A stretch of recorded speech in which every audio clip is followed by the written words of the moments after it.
Sud Radio, la culture dans tous ses états. André Berkoff, Céline Alonso. چی بگم وقتی که این دیوونه دل بونه میگیره تو رو میخواد چی بگم.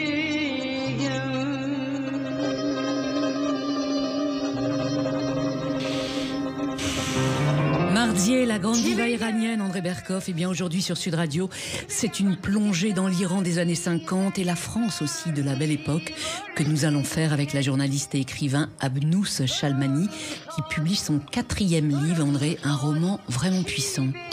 D'abord un roman, je vais vous dire, d'abord le titre déjà dit beaucoup de choses et quand on a un livre... Ça s'appelle « J'ai péché dans le plaisir ». Dans ces moments où les fondements sont serrés et où les gens sont dans une espèce de politiquement, éthiquement, sexuellement, transgenrement correct, on est assez content d'avoir une bouffée d'air frais. Et une bouffée d'air frais et un style. Et c'est ça, parce que qu'est-ce que c'est que le roman, disons. Et vous savez ce que disait Cocteau, le style, la forme, c'est le fond remonté à la surface. Et là, c'est un bouquin magnifique que nous donne Abnous Shalmani. On la connaît pour ses chroniques sur l'ECI, 24 News, l'Express, etc. Et puis, il faut savoir que quand elle parle de laïcité, c'est comme, effectivement, comme Guy Savoy, quand il fait sa cuisine. C'est magnifique, c'est fort. Elle est écrivaine, elle n'aime pas écrivaine, hein? Non, elle n'aime pas. Et donc, voilà, elle est iranienne, elle est née à Téhéran, elle s'est exilée très tôt avec sa famille. Et elle a publié déjà, moi ça m'a plu, quand on écrit Khomeini, ça des mois, on peut pas être complètement mauvais. Les exilés meurent aussi d'amour, éloge du métèque. Et ce livre, effectivement, ce que vous disiez, Céline, il croise les destins de 2 femmes assez extraordinaire, une qu'on connaissait un peu ici en France, Marie de Régnier, l'héroïne de la belle époque, et Forough Ferrokhzad, la scandaleuse de Téhéran, une très grande poétesse, et femme libre. Exactement. Et ça, voir des femmes libres et des femmes debout, c'est très très très revigorant. Et oui, son nouveau roman est une ode très contemporaine à la liberté artistique et à celle qui ne renonce jamais. En Occident comme en Orient, André Berkoff, elle sera avec nous dans un instant sur Sud Radio. Alors restez avec nous, on revient dans quelques instants. Sud Radio, la culture dans tous ses états. André Berkoff, Céline Alonso. J'ai péché dans le plaisir, dans des bras chauds et enflammés. J'ai péché dans des bras de fer, dans des bras brûlants et rancuniers. Dans ce lieu calme, sombre et muet, je me suis assise près de lui, agitée. Ses lèvres ont versé l'envie sur mes lèvres. Du chagrin de mon cœur fou, je me suis libérée. L'envie a enflammé son regard, le vin rouge a dansé dans le verre et sur le lit doux, mon corps, ivre de volupté, sur sa poitrine a tremblé. J'ai péché dans le plaisir, près d'un corps tremblant et évanoui. Seigneur, je ne sais ce que j'ai fait dans ce lieu calme, sombre et muet. Et oui, j'ai péché dans le plaisir, André Berkoff, c'est le titre du nouveau roman, du nouveau livre paru chez Grasset, donc d'Abnous Shalmani. Bonjour à vous, Abnous, et merci d'être avec nous sur Sud Radio jusqu'à 14h. Bonjour. Alors, dans ce livre intense, vous mettez en regard les vies extraordinaires de 2 femmes poètes qui firent toujours le choix de la passion amoureuse, poétique ou purement sensuelle, au risque de s'y consumer. L'une d'entre elles s'appelle Forough Ferrokhzad, c'est l'auteur de ce sublime poème que vous venez de lire sur Sud Radio. Alors, qui était cette femme que l'on considérait dans l'Iran du dernier Shah d'Iran comme scandaleuse? Alors c'est ça, c'est le grand paradoxe de Forough Ferrokhzad qui est née en 1934. À 16 ans, elle décide, elle tombe amoureuse d'un cousin éloigné qui a 10 ans de plus. Elle veut se marier, c'est elle qui le choisit. C'était un intellectuel qui avait même inventé une école de caricature. Elle l'épouse, elle tombe très rapidement enceinte, elle accouche d'un premier recueil de poésie. Elle a commencé vraiment à écrire au moment où elle tombe amoureuse. Et elle commence à écrire et elle se révèle être une poète extraordinaire. C'est-à-dire elle a cette forme classique, elle est à la hauteur des Omar Khayyam et des Hafez, de la tradition poétique persane, mais elle fait cette chose extraordinaire. Vous la mettez à la hauteur d'Omar Khayyam et de Hafez. Ah oui, vraiment. Ouais. Il y a des... Alors, ayant plongé dans sa poésie pendant plus d'1 an, il y a des moments où on pourrait même confondre. Et d'ailleurs, c'est le titre, quelque part, j'allais dire, il s'est imposé. Ce poème dit la révolution poétiques qu'elle a effectuées, c'est qu'elle a, que ce soit Khayyam ou Hafez, l'amour a une majuscule, l'amour est divin, et le vin a une majuscule, il est mystique. Ce que fait Forough Farrokhzad, c'est d'enlever les majuscules. L'amour, c'est l'amour charnel, c'est l'amour qui se vit dans un lit, c'est l'amour qui se vit en pleine nature, c'est la chair, la chair sublimée, mais réelle. C'est le désir féminin, c'est le désir masculin. Et quand le vin tremble dans un verre, ce n'est pas une relation divine qui s'installe avec Dieu. Non, c'est le lit qui tremble parce qu'on y fait l'amour. Ça, c'est extraordinaire. Elle dit ce que dit cet humoriste français, je préfère le vin d'ici à l'au-delà. Oui, exactement. Mais elle a totalement, effectivement, vous l'avez dit, révolutionné la poésie classique iranienne. C'est ça. Et ce qui est surprenant dans cette Iran des années 50, qui est quand même très traditionnelle, même si c'est le chat, même si les femmes s'habillent en Dior dans les rues de Téhéran, et que nulle, elle a jamais été voilée, sa mère non plus, elle ne sait pas du tout ce que c'est se voiler.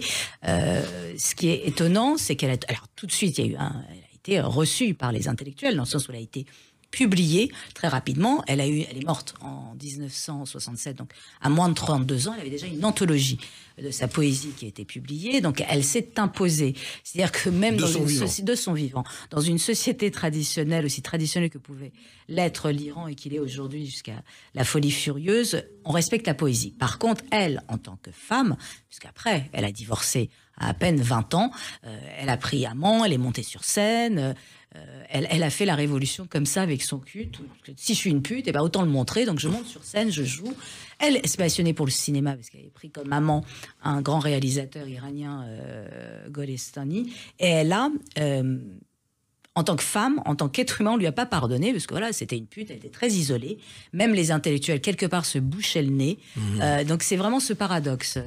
C'est pour ça que vous écrivez effectivement qu'on crachait carrément sur son œuvre en quelque sorte, c'est ça. Oui, tout en la lisant et tout en l'apprenant, et qu'encore aujourd'hui, elle est lue et apprise. Je veux dire que ce soit dans les Iraniens d'origine d'Iran ou les Iraniens en exil, elle a une véritable place même dans le panthéon. Même dans les rangs des mollahs, par exemple, est-ce qu'elle est lue? Oui.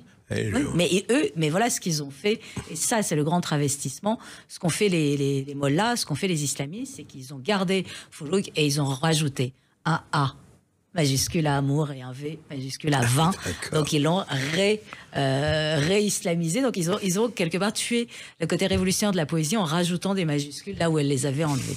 Ah oui, parce qu'il faut effectivement rappeler que dans les années 50 en Iran, pour les femmes, c'était le règne de l'impossible. Oui, vous dites effectivement, je vous cite, impossible de marcher main dans la main, impossible de se retrouver dans un café, partager une glace est le signe d'une mauvaise vie, accepter le rendez-vous d'un homme après la chute du jour est un aveu de prostitution. Oui. Incroyable. Ah oui, il y avait énormément d'interdits. C'était, disons, mais qui n'étaient pas très éloignés de la société française non plus. Les phimères, c'est très mal vu, valait mieux éviter de perdre sa virginité avant d'arriver au mariage. Donc c'est quand même le lot. On ne mesure pas à quel point les 68, les années 60, 70 ont été une véritable révolution sexuelle, donc une révolution d'autonomie, d'émancipation pour les femmes, et ce partout dans le monde. Donc on a toujours tendance à voir, et c'est vrai qu'après, ça c'est un peu juste avant la révolution, j'allais dire ça allait mieux, mais rares étaient ceux quand même qui vivaient en concubinage. Ah oui, c'est ça. Ouais. Et vous dites effectivement, vous racontez qu'elle a été bridée donc par effectivement les mœurs de son pays, par un mari qui était un peu sans fantaisie, mais aussi par sa famille. Elle ne fut ni la fille de sa mère ni celle de son père. Sa mère demeurera un repoussoir, son père un ennemi, écrivez-vous. Ah oui, c'est sa tristesse. Je crois que c'est l'une des grandes différences de destin entre Marie de Régnier et Forough Farrokhzad, et peut-être entre toutes les femmes, c'est celles qui ont eu la chance d'être la fille de leur père et les autres. Et c'est déchirant, dans sa correspondance à Forough Farrokhzad, les lettres qu'elle écrit à son père, c'est comme une litanie. Aimez-moi, je voudrais qu'un jour vous soyez fiers de moi, qu'un jour ce nom soit associé au mien et que j'ai fait votre fierté. Et oui, je ne suis pas une mauvaise fille. Je ne suis pas une mauvaise fille. Elle le dit extrêmement régulièrement. Il y a cette volonté de maintenir le lien avec le père et lui dire: regarde-moi, aime-moi et regarde comme je suis forte quelque part. Moi, je suis persuadée que beaucoup de ses poèmes, elle les a écrits en espérant, parce que lui était un grand érudit, borné, traditionnaliste, qui ne comprenait pas ses enfants, mais il avait une grande conscience de ce qu'est la grande poésie. Donc elle était persuadée qu'à un moment, il ferait le lien entre la grande poésie et sa fille. Eh oui, alors vous avez parlé effectivement de Marie de Régnier, parce que dans votre roman, vous mêlez en fait ces deux destins.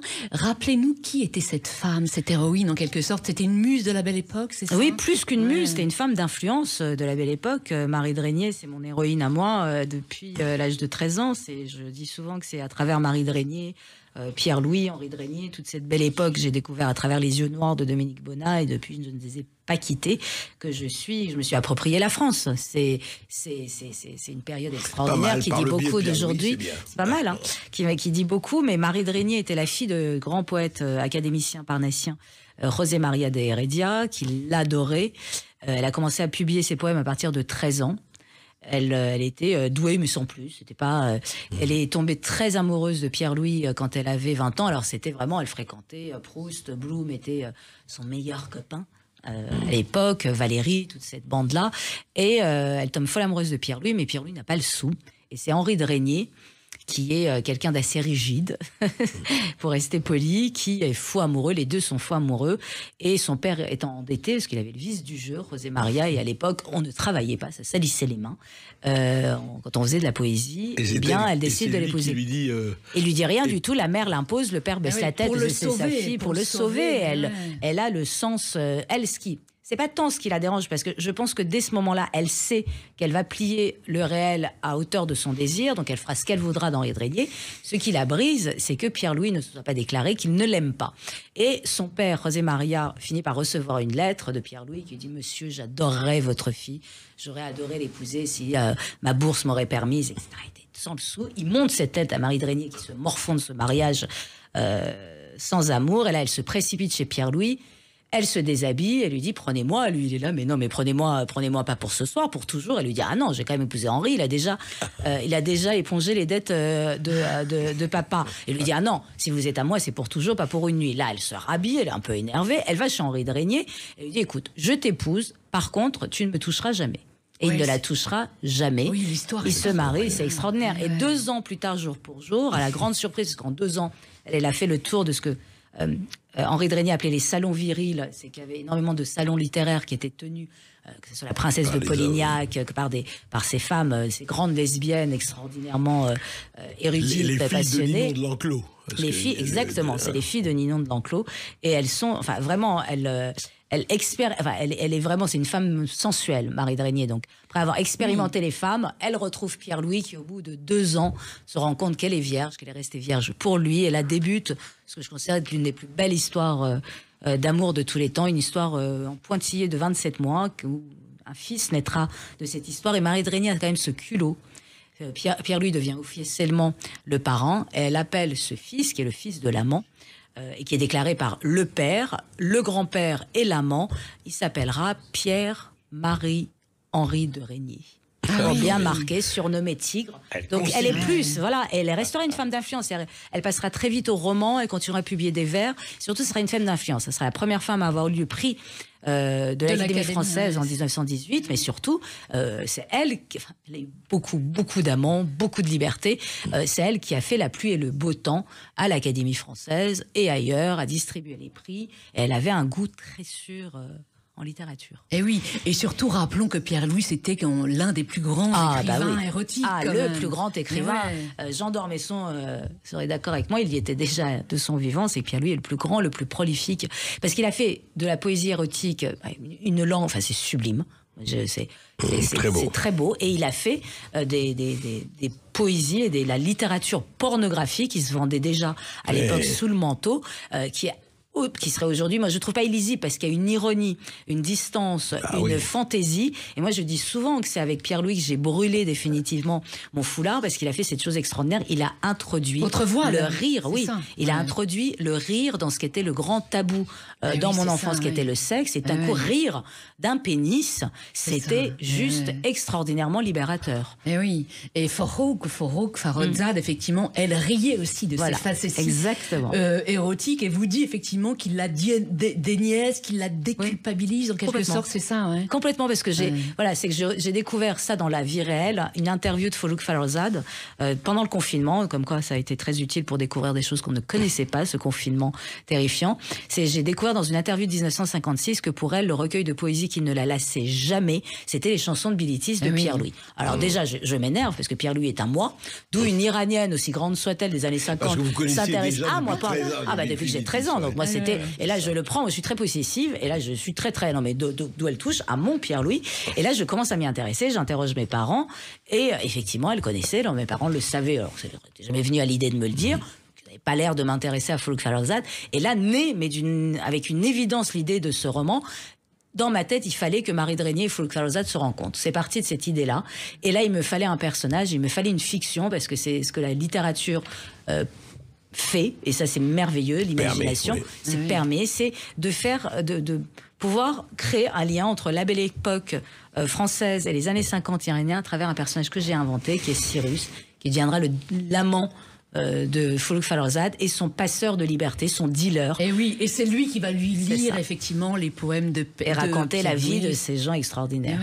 Et vous dites que Marie, en fait, a été en quelque sorte la consolation, la drogue de Foulouk, et que Cyrus, justement, a été son dealer, en quelque sorte. Complètement. Je l'ai vraiment imaginé comme ça. Enfin, ça s'est imposé. J'ai commencé, je dis, mais c'est un dealer, ce bonhomme. Et elle est toujours allée gratter à sa porte pour avoir sa dose de liberté, pour se donner aussi le courage d'être ce qu'elle était. C'est que si avant elle avait existé une femme d'une telle liberté, d'une telle sensualité, qui était capable d'une telle franchise vis-à-vis à la vie qu'elle avait choisi de vivre, elle avait droit de le vivre. Mais comme si Pierre-Louis avait existé, qui avait été capable d'écrire ces chansons de Bilitis, où tout le désir est là, mais analyser poétiquement l'absence, les traces qui restent d'une nuit d'amour sur un lit, tout ça, c'est que tout à coup, si avant moi cela a été fait, j'ai quelque part le droit de le faire. Et elle s'approprie ce droit jusqu'à la transgression absolue. C'est extraordinaire, jusqu'à un poème blasphématoire, et qui est La Servitude, qui ouvre son 3e recueil, et qui est extraordinaire, où elle tutoie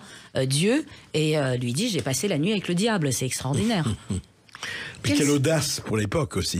Mais d'ailleurs, quelle audace pour aujourd'hui, à mon avis. Ce poème, on essaierait de le faire étudier aujourd'hui dans l'école laïque et républicaine. Les élèves se boucheraient les oreilles et refuseraient d'entendre ce qu'elle écrivait, elle, dans les années 50. Victime du patriarcat. Exactement. C'était ça. C'est ça. Et oui. Quelles étaient les grandes différences entre ces deux femmes, les différences aiguës entre elles? Il y en avait? Je pense que la première, c'est le père. C'est le regard du père qui a permis à Marie d'avoir toutes les audaces. La deuxième, c'est que je me suis fait cette réflexion après coup, c'est que, mince, j'ai quand même été obligée d'inventer un personnage imaginaire qui est Cyrus pour soutenir Foulouk, pour avoir un homme qui la soutient. Ce sont son mari, ses amants, enfin, ils sont là, mais ils sont ses amants, mais enfin...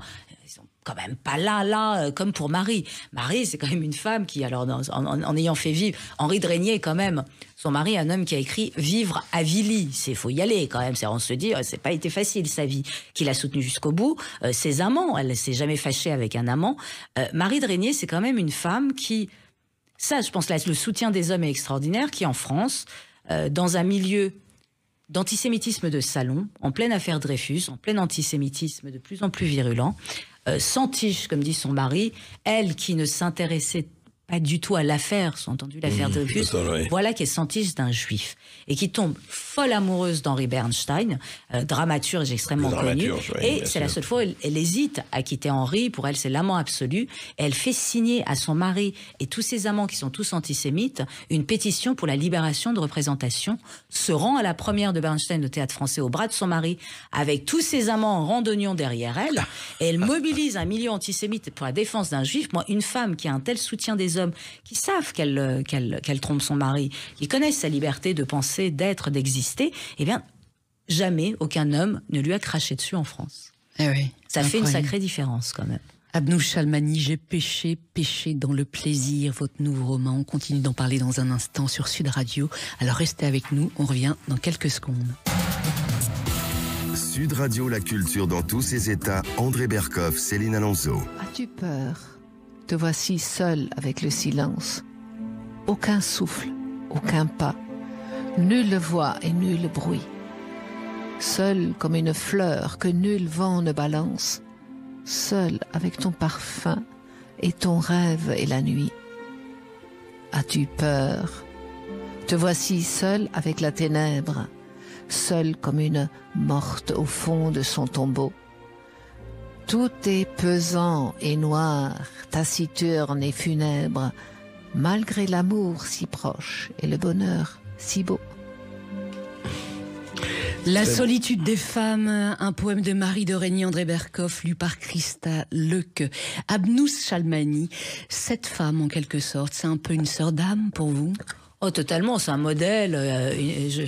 J'ose pas encore dire que c'est une sœur, parce qu'il faut être à la hauteur d'une Marie de Régnier, mais ça a été un modèle, une étoile. Moi, encore aujourd'hui, je ne connais pas, ni dans la vie réelle, de femmes qui arrivent à sa cheville en termes de liberté, d'émancipation, de culot, d'audace. C'est une femme extraordinaire, vraiment. Oui, et chaque année, vous déposez des pivoines sur sa tombe. Elle a été enterrée donc au Père-Lachaise. Oui, elle a dessiné sa tombe. C'est une très belle tombe, très entourée en marbre blanc, entourée de 3 jardinières. Elle est enterrée avec son fils, avec Tigre, qu'elle a enterré. D'ailleurs, il est mort en 1943. Elle a survécu 20 ans. Et Henri de Régnier, c'est d'une tristesse, est à l'opposé du Père-Lachaise. Et Pierre-Louis est enterré avec son frère à Montparnasse. Donc je vais le visiter aussi régulièrement. Mais c'est très étrange. C'est aussi, je pense, le destin des exilés. Je suis née en Iran. Mes parents sont nés en Iran. En arrivant en 85, je n'avais pas de tombe à visiter. Et je pense qu'il y a aussi cette idée-là de s'être approprié toute cette famille littéraire française et d'avoir cherché à connaître. C'est très obsessionnellement. Et mon père m'accompagnait. On allait, parce que rien n'avait été réédité quand j'avais 13 ans, en 91-92. On allait chercher au parc Georges Brassens des livres anciens. On n'avait pas de sous du tout, donc mon père se ruinait. Et après, je me ruinais toute seule pour acheter des œuvres anciennes. Et le fait de me constituer une bibliothèque de livres anciens, vous savez, comme dans les maisons de campagne, comme s'il y avait en fait, c'est une manière de créer des racines. Et les premières tombes que j'ai visitées en France, comme un rituel, c'était effectivement les tombes de Marie de Régnier et du Pierre-Louis et d'Henri de Régnier. C'était une manière de me créer des racines et de m'installer dans un quotidien français. Et l'émotion que j'ai eue la première fois, je marchais au Luxembourg, c'était assez jeune, pareil, dans les mêmes zones, donc après 13 ans forcément, où je l'avais jamais remarqué, j'étais allée avant, mais je l'avais jamais remarqué, où il y a un buste de José María de Heredia. Et encore aujourd'hui, il faut que je passe devant ce buste et que je salue le père de Marie. Donc je crois qu'il y avait aussi cette volonté inconsciente chez moi de me créer un passé français. Mais il y a aussi une autre volonté, peut-être plus consciente ou pas.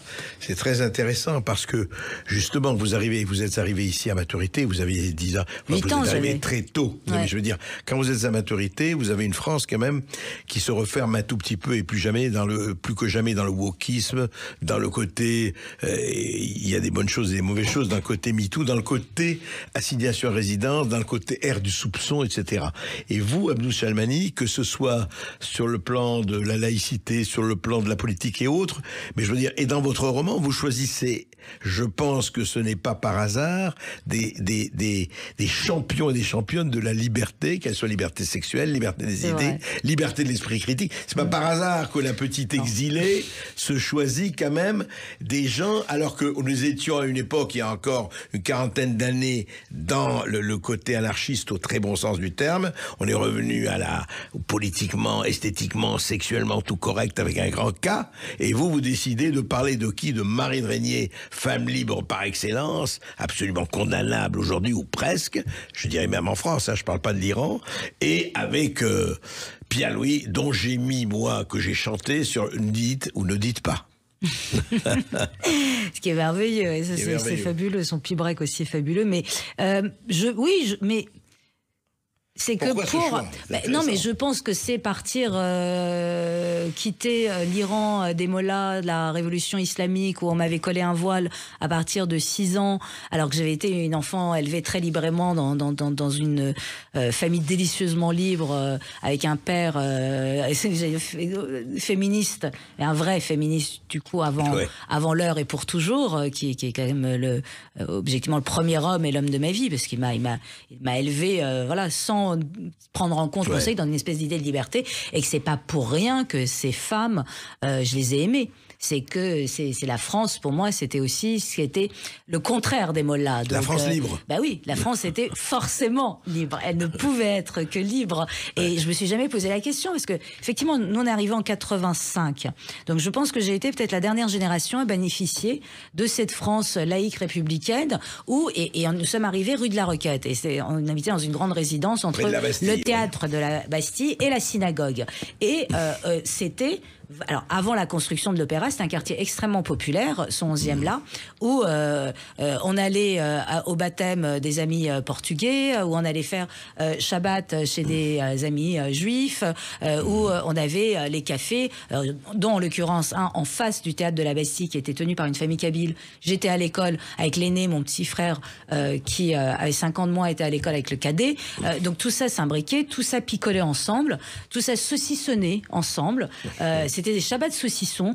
C'était une période où tout le monde se foutait de l'origine de chacun, de ses spécificités culturelles, dans une manière mais extrêmement joyeuse, mais la seule chose qui nous rassemblait, c'était d'abord la langue, puisqu'on avait une langue qui nous permettait de communiquer tous ensemble, c'était la langue française. Et je me souviens encore de dîner de Nouvel An, j'avais 10-11 ans, où chacun devait amener un plat de son pays, et tout. Et évidemment, ma mère débarque, elle dit oui, enfin maintenant on passe au bourguignon. C'était tellement drôle, et tout le monde trouvait ça super, et ça mangeait. Enfin, j'ai un souvenir de que ça mangeait beaucoup, et que les adultes buvaient beaucoup, et riaient beaucoup. Et moi, je suis encore attachée à cette France-là. Et il n'y avait pas d'assignation à résidence, d'offense, enfin, comment tu peux parler comme ça? C'était, voilà, mon père, le soir de Noël, levait son vin et disait, je bois le sang du Christ. Et ça faisait rire les très religieux. Parce qu'on avait une famille portugaise qui était très croyante, mais qui adorait se marrer. Et on faisait Noël chez eux. Et il y avait pas de problème. Donc oui, je suis attachée à ça. Je suis attachée à ça parce que la France autorisait ça. La France autorisait le fait de s'approprier, j'allais dire, la France. Et après, vous savez, moi j'ai découvert ça assez rapidement, parce que je pense que j'étais en attente de ça. J'ai découvert les Soutines, les Modigliani, j'ai découvert ces gens, le fait qu'il n'y avait que en France où toute cette métaiquerie pouvait se retrouver sous la même coupole et bénéficier des mêmes droits, et donc avec évidemment les mêmes devoirs. Alors on a peut-être tendance à oublier ces devoirs-là, mais que la France permettait ça. Et donc, tant que moi je suis en vie, c'est cette France-là que je défends. Donc ce livre fait partie, c'est un hommage aussi à cette France-là, quoi. Ah mais c'est un... non mais il y a... Oui. Je pense qu'il y a je m'en suis rendu compte après coup, parce qu'après quand il est lu, vous vous rendez compte de ce que vous avez écrit, vous n'en êtes pas forcément conscient, mais beaucoup me disent que c'est un livre vraiment hommage à la langue française. Et je pense qu'il y a un peu de ça. Moi je le dis souvent, la France m'a offert une langue, je lui ai donné des livres. Il y a un rapport. Moi je suis tombée vraiment amoureuse de la langue française. Il y a quand même, c'est un bon échange. Je trouve que c'est une belle histoire d'amour que celle de la France avec moi. C'est une histoire qui marche, donc c'est quand même pas rien. Je pense qu'il y a ça. Je pense la fiction, le roman, c'est quelque chose de très français aussi, de la liberté qu'elle autorise. Que mon personnage de Cyrus, c'est un conteur. C'est Scheherazade à l'envers.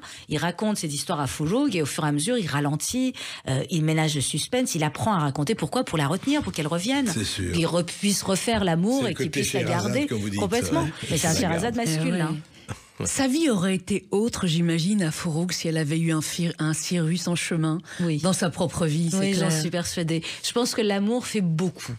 Je pense qu'on de plus en plus, et je pense que ce discours d'aujourd'hui qui sous-entend que le domaine amoureux devient lieu de danger pour les femmes, que d'aimer, c'est-à-dire d'aimer absolument, c'est accepter de passer après l'autre. Il y a quelque chose de quand même extraordinaire dans l'amour, mais c'est aussi...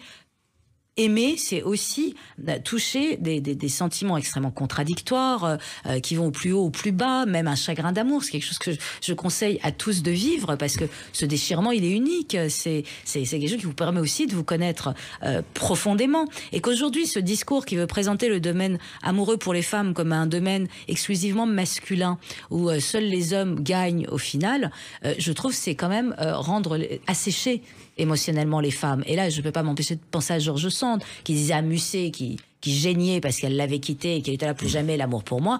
Il dit, t'es un crétin. Elle lui écrit ce qui est devenu le monologue de la scène de La Fontaine.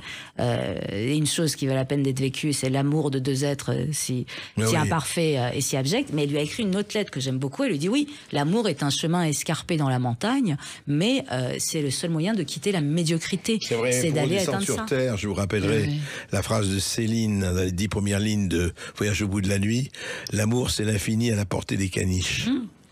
Faut le dire. Exactement, c'est vrai, faut le dire aussi. C'est vrai, c'est très juste. Donc c'est ça aussi, c'est que je crois que c'est qu'on est en train de revenir aujourd'hui dans un discours qui moi m'étonne, un discours du 19e siècle où là pour le coup un discours bourgeois institutionnalisé misogyne disait aux époux, surtout ne fais pas jouir ta femme parce que ça pourrait lui donner des envies de liberté. Le sexe, la chair, l'amour était pour les courtisanes, pour celles qu'on payait pour ça. Et évidemment, c'est elle qui tenait, et c'est elle qui tenait ce salon. La maman et la putain. Exactement. Et ça a été vraiment institutionnalisé par la bourgeoisie misogyne du 19e, et qu'aujourd'hui d'entendre ce discours qui refuse, qui fait du sexe le domaine masculin aujourd'hui par les néo-féministes, je trouve ça navrant. Mais oui. Farouk Farrokhzad, revenons à elle, à votre l'une de vos héroïnes. À sa mort, quel sort a été réservé à son œuvre ? Elle continue à être publiée, elle est encore publiée en Iran, elle est encore lue, c'est-à-dire les nouvelles générations la connaissent, la prennent par cœur, se sont appropriées, même les plus islamistes, en rajoutant des minuscules, en la redéifiant, mais elle existe encore. Elle est là, c'était l'anniversaire de sa mort. C'était impressionnant sur des alors ça c'est, moi je ne lis plus et je n'écris plus le persan, mais mon père m'envoyait ça et me traduisait ça sur des réseaux sociaux d'Iran, les Iraniens, ou même la famille de mon père ou des amis de mon père, etc. Là il y avait un nombre d'échanges autour de Farouk Farrokhzad, sur les poèmes, sur des montages de ses photos, c'est extraordinaire que ce soit chez les exilés ou chez les Iraniens. Elle est là et elle va pas partir de sitôt. Et oui, elle n'a jamais fait le choix de l'exil. Et c'est ça, je pense que oui, ça c'est moi je pense qu'elle aurait vécu plus longtemps, même si c'est un accident. Je pense qu'elle aurait 32 ans. Elle aurait peut-être vécu plus heureuse et moins inspirée si elle avait été en exil, mais que c'est peut-être qu'il y a des caractères, en le cas le sien, qui sont pas faits pour le bonheur, c'est que le bonheur, voilà. Et elle voulait vraiment sauver son pays natal. Elle voulait lui faire apprendre les gammes de la liberté et de la sensualité. Et oui, en tout cas l'exil, vous l'avez dit, on en a parlé il y a quelques instants, c'est le choix que votre famille a fait en 1985 dans votre premier livre Roménie, Sade et moi, paru en 2014 chez Grasset. Effectivement, vous évoquez votre enfance sous la férule des femmes corbeaux, les gardiennes de la morale, toutes de noir vêtues, voilà, et du vieux en noir et blanc, surnom que vous donnez à Roménie, et vous exprimez effectivement dans ce livre que je vous conseille de lire aussi, chers auditeurs, votre colère quand vous découvrez qu'en France, eh bien, les femmes portent le voile, enfin certaines. Et n'oubliez pas, le chant des partisans commence par « Ami, entends-tu le vol noir des corbeaux ?» Sur nos places. Je voudrais juste dire un mot à Abnous. En lisant ce livre, j'ai pensé, je ne sais pas, c'est autre chose, que je pense qu'une suite merveilleuse serait au théâtre, qu'il y ait les poèmes, qu'on lise les poèmes de Farouk, les poèmes de Pierre-Louis, c'est vrai que ça pourrait être très beau. Ça pourrait être un très joli spectacle, avec les poésies mêlées des deux, avec des lectures. C'est vrai. Et ouais, à ce sujet, André Berkoff, vous avez vu une pièce de théâtre, effectivement, hier soir. On va en parler dans un instant sur Sud Radio. Une pièce qui, effectivement, parle de l'Iran. L'Iran d'hier et d'aujourd'hui, eh bien, on continue d'en parler dans un instant. Restez avec nous, à tout de suite. Sud Radio, la culture dans tous ses états. André Berkoff, Céline Alonso. J'avais rêvé d'une autre vie, mais la vie a tué mes rêves. Comme on étouffe les derniers cris d'un animal que l'on achève. Rose Laurent sur Sud Radio, chanson extraite de la comédie musicale Les Misérables, adaptée du roman de Victor Hugo, André Berkoff. Abnous Chalmani, vous aviez 8 ans quand votre père vous a fait découvrir cette œuvre. C'était le premier jour de votre exil en France, racontez-nous. Oui, mon père avait traduit en persan Les Misérables quand il avait 8 ans, donc il s'est dit, bon, on parle pas un mot de français, mais on va faire de l'archéologie littéraire. Donc jour 1 de l'exil, 6h30 du matin, il me réveille, il sort un dictionnaire franco-persan Les Misérables, et on est parti vraiment la recherche de la langue française. Et c'était une manière, parce qu'on est arrivé en février, j'étais inscrite à l'école primaire pour septembre, donc on n'allait pas rien faire pendant tous ces mois-là, donc autant commencer à aborder cette belle langue française. Donc on a commencé comme ça, et puis c'était de toute façon Victor Hugo, c'était parce que j'ai fini mes études au lycée Victor Hugo, donc est-ce que j'aurais pu être ailleurs qu'au lycée Victor Hugo pour le lycée? Mais mon père a choisi la France, parce qu'on avait de la famille en Allemagne, aux États-Unis, en Australie, et un éparpillement de l'exil, et il a choisi la France en disant tant qu'à être dans la merde, autant l'être au pays de Victor Hugo. Donc je pense que il y avait vraiment une volonté littéraire derrière ça, et c'est vrai que ça, je lui serai éternellement reconnaissant d'avoir fait ce choix.